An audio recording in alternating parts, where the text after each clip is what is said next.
Yo guys, balik lagi sama Fendi, si Coba Cepu. Oke, Xiaomi-nya disiratin dulu ya bentar kok. Karena gue ada HP menarik nih guys. Lumayan buat update ke kalian perkembangan teknologi baru. Ini dia, Oppo Find X3 Pro. Dan ini pengalaman pertama gue bersama HP Oppo loh. Pasti bakal seru banget, apalagi ini HP flagship. Yaudah, nggak usah pakai lama, langsung aja kita cus ke kontennya. HP ini ada dua warna ya, yaitu glossy black dan blue. Nah, untuk yang glossy black ini lumayan mengkilap ya, jadi bakal banyak fingerprint nempel. Sedangkan untuk yang biru, dia matte finish gitu, jadi aman dari fingerprint. Untuk varian di Singapura ini cuma ada satu ya, yaitu 12GB RAM dengan 256 storage-nya. Dan dihargai sekitar 1.599 Singapura dolar. Kalau dirupiahin sekitar 17 juta rupiah.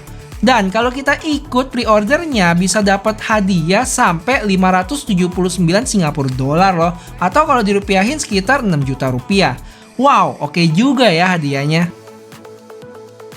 Kotaknya lumayan menarik dengan warna gradasi keabu-abuan dan ada tulisan 3 di sini yang agak timbul gitu. Terus tulisan Oppo Find X3 Pro 5G. Di samping kiri sama dan kanan Oppo. Terus pas dibuka ada kotak lagi di dalam. Isinya casing warna biru yang lumayan elastis. SIM card ejector, buku manual, sama kartu ODO. Kok?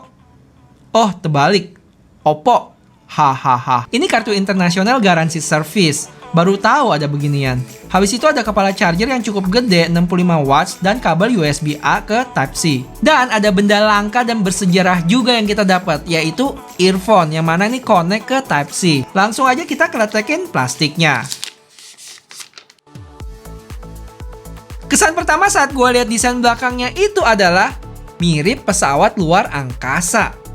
Tapi kamera bump-nya itu tinggal kasih logo Apple di belakang udah mirip banget kayak. Tapi jujur desain bumpnya itu keren banget sih buat gua, ada cekungannya gitu. Dan Oppo bilang ini dibikin dari satu lembar kaca, terus baru deh dibikin lengkungannya di sana. Nggak ngerti gua maksudnya apa, tapi kedengarannya keren banget deh. Ini HP enak banget buat digenggam, berasa tipis dan gak terlalu berat juga loh, sekitar 193 gram. Karena layar bagian sampingnya itu ada sedikit lengkungan, terus udah Gorilla Glass 5 buat layar depannya, belakangnya juga kaca dan frame aluminium. Bezel sampingnya cukup tipis, tapi bezel atas sama bawahnya cukup kelihatan, tapi gak bisa dibilang tebal juga sih. Terus kamera selfie punch hole-nya ada di kiri atas. Sebelah kanan ada power button dengan garis hijau kecil, kiri ada volume, di atas mic, di bawah ada SIM card slot yang dual, mic, Type-C port, sama speaker. Oke, sekarang kita ngomongin spesifikasinya. Seru nih, seru. Yang mana dari sisi desain dia pakai layar LTPO AMOLED 6,7 inch QHD+ dengan 120Hz refresh rate. Yang mana dia itu adaptif ya, mulai dari 5Hz sampai ke 120Hz tergantung kondisinya. Habis itu ada 240Hz touch sampling dengan 1300 nits kecerahannya. Dan dia juga udah HDR10+. Dan ini salah satu jualan utamanya juga, yaitu dia bisa menampilkan 1 miliar warna loh. Dari sisi prosesor dia udah pakai Snapdragon 888 dengan pabrikan 5 nanometer, Adreno 660 dengan LPDDR5 UFS 3.1. Untuk Antutu dia dapat 690 ribuan, Geekbench-nya itu 1125 single core dan 3372 multicore. Untuk 3D Max dia dapat 5690 dengan FPS 34. Dari sisi baterai dia berkapasitas 4500 mAh yang mana udah support fast charging 65 watt. Yang diklaim 40% itu dalam 10 menit loh. Habis itu dia juga support 30 watt wireless charging dengan 10 watt reverse wireless charging. Untuk spek lainnya itu dia ada IP68, NFC, habis itu dual speaker plus Dolby Atmos-nya, 5G juga ini HP, dan in-display fingerprint. Oh ya, untuk OS-nya itu ColorOS 11.2 yang berbasis Android 11. Dan HP ini sayangnya nggak ada headphone jack dan nggak bisa nambah memori. Dan ini dia spek kameranya yang menurut gue cukup wah loh. Dan kalau kita lihat di sini dia punya dua lensa yaitu ultra wide dan wide yang mana sama-sama punya 50 megapiksel dengan sensor Sony IMX766. Artinya apa? Artinya adalah kalian punya dua lensa utama loh. Karena biasanya kan lensa utama cuma satu, yaitu di wide doang. Dan habis itu juga jualan utamanya salah satunya itu adalah dia bisa menangkap 1 miliar warna. Sama kayak layarnya yang bisa menampilkan 1 miliar warna. Selanjutnya kita omongin si lensa sakti 3 megapiksel ini, yaitu micro lensnya. Ingat ya, ini micro bukan makro. Beda. Jadi bener-bener udah kayak Microsoft ya. Mikroskop. Tapi bukan berarti HP ini nggak bisa shoot makro ya. Bisa kok, karena dia bakal pakai ultra wide lensanya. Oke, biar nggak bingung, gue langsung tunjukin ke kalian. Oh ya, sebelumnya, kalau kalian lihat di lensa mikronya ini, di sekelilingnya itu ada cahaya ya, ring light gitu. Buat membantu pencahayaan waktu ambil gambar. Karena untuk foto mikro ini bener-bener mesti deket. Dan karena deket, butuh cahaya tambahan. Lanjut, ini adalah kertas dengan tulisan. Jangkauan makro itu segini. Sedangkan mikro segini. Masih kurang? Kita masih bisa zoom lagi 2 kali. Dan gak cuma foto kok, tapi kalian bisa ambil video juga. Jujur gue bilang lensa ini keren banget ya. Tapi pertanyaannya, apakah bener-bener bakal kepake? Kalau gue bilang sih kayaknya enggak ya. Kecuali kalian adalah peneliti mikroba-mikroba atau peternak semut-semut kecil dan imut. Nah itu pasti kepake. Kalau orang-orang awam ya paling seneng-seneng di awal doang. Ambil sana sini. Tapi habis itu juga mau buat di-upload juga kayaknya agak aneh sih untuk gambar-gambar yang kayak begitu. Gimana menurut kalian?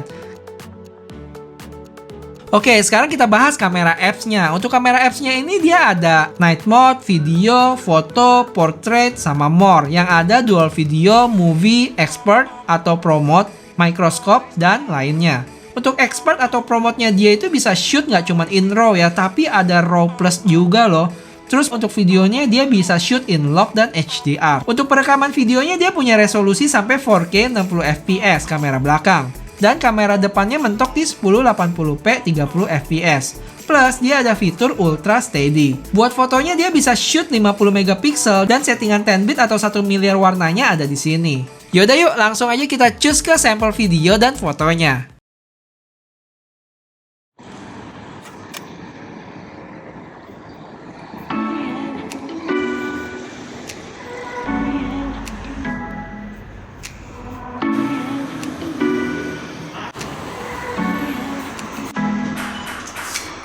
Yo guys, jadi gue sekarang lagi jalan nih, pengen ambil sunrise di daerah Merlion. Dan sekarang kalian lagi lihat di kamera depannya si Oppo Find X3 Pro. Gimana hasilnya? Agak getar, tapi so far kayaknya oke deh. Ntar gue coba lihat lagi nih ya, pas udah di komputer. Wah, udah mulai terang nih, kayaknya gue udah agak telat. Oke, yuk, cus, buru-buru. Ini hasil kamera ultra wide-nya ya, 4K. Gue coba ajak lari nih, kayaknya stabil ya.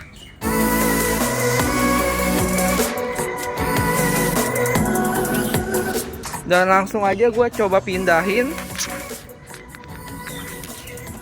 ke 1x-nya nih, wide-nya. Oke, lanjut lagi, lari.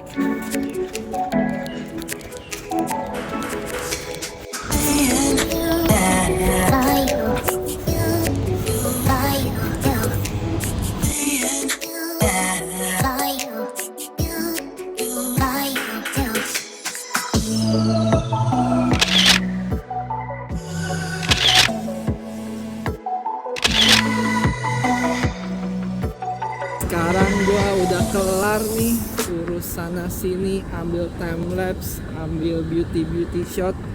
Sekarang mau tes kameranya. Gimana menurut kalian? Ini kamera depan.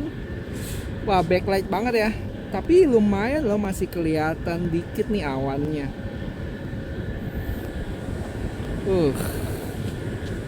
Dan ini adalah kamera belakang ya, 4K 30 fps guys. Kita lihat nih backlight, wah mantep ya, awannya masih kelihatan nih, backlight parah banget nih.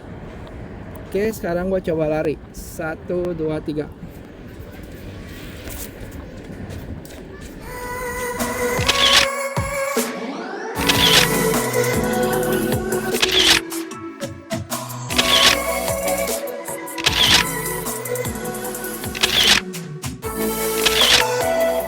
Dan sekarang adalah 4K 60 fps. Gimana? Kalau gua lihat di sini lumayan stabil ya. Coba gua ajak lari lagi. Kejar. Jangan kalah. Udah capek.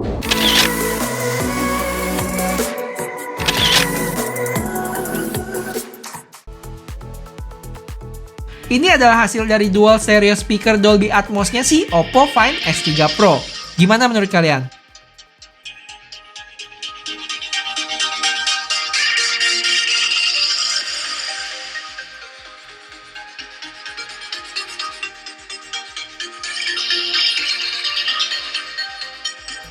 Untuk fingerprintnya agak bawah ya penempatannya. Masih belum biasa sih buat gua. Tapi cukup cepat juga kok unlocknya. Habis itu untuk fitur-fitur unik yang gua ketemu sejauh ini diantaranya ada Relax. Dimana ini apps yang memberikan suara-suara yang menenangkan badan dan pikiran kalian. Cukup unik sih dan banyak macamnya di sini.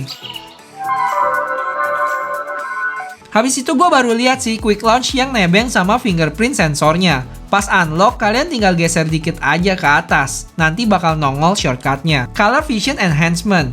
Jadi sebenarnya fitur ini buat sesuaian warna layar HP yang cocok dengan mata kalian supaya nyaman. Dengan cara urutin warna yang ada. Dari hasilnya bakal ketahuan kalau penglihatan kalian akan warna optimal atau enggak. Kalau enggak, nanti layarnya yang bakal menyesuaikan. HP ini juga punya game mode yang dinamakan Game Space. Yang mana di sini kalian bisa monitor CPU, GPU, FPS. Terus untuk performance mode-nya itu ada low power mode, balance, sama competition mode. Bisa atur touch dan swipe sensitivity-nya loh. Terus recording dan screenshot juga. Dan di sini gue sempat tes game sebentar main PUBG, dapat settingan HDR Extreme sama Ultra HD Ultra.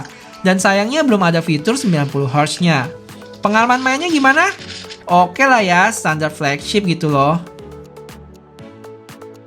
Gimana guys dengan HP flagshipnya si Oppo ini? Kalau menurut gue sih cukup elegan ya. Dan kalau misalnya dibandingin sama S21 Ultra, gue bisa bilang kalau S21 Ultra itu lebih ke gagah. Sedangkan kalau si Oppo ini lebih ke elegan dan slim. Untuk kualitas kameranya mah ya udah selayaknya level flagship. Apalagi dengan dua lensa utamanya itu, wide dan ultra wide. Plus ada satu lensa mainan menarik nih, mikroskopnya. Untuk sisi performance, gue belum bisa bilang banyak sih. Dan kayaknya seru nih kalau kita bikin tawuran chipset episode kedua. Gimana guys?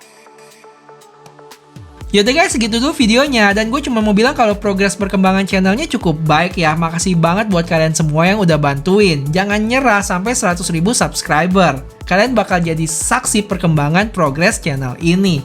Yuk, bisa yuk! Like, share, dan subscribe buat yang belum. Sampai ketemu di video selanjutnya. Bye-bye!